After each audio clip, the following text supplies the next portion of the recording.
Hi guys, ako si Wilmer. Ako si Carlos. Si Sarina. Lodi Cakes, paano naman kami mga ectomorph para lumaki yung katawan? Ang hirap magpalaki ng katawan. Idol, help! Okay, para lumaki yung katawan nyo, mga ectomorph, mag-workout kayo everyday iba-ibang body part.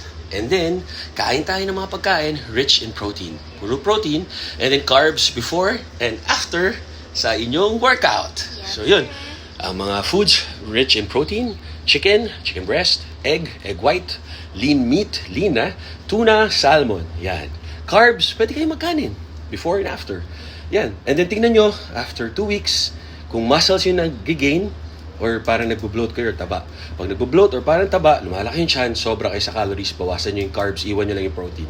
Kung sakto lang, edi okay. Kung kulang pa, dagdagan nyo pa yung carbs. I hope this helps. Di ako doctor nyo. Do what works for you. Tama kayo, mali kami.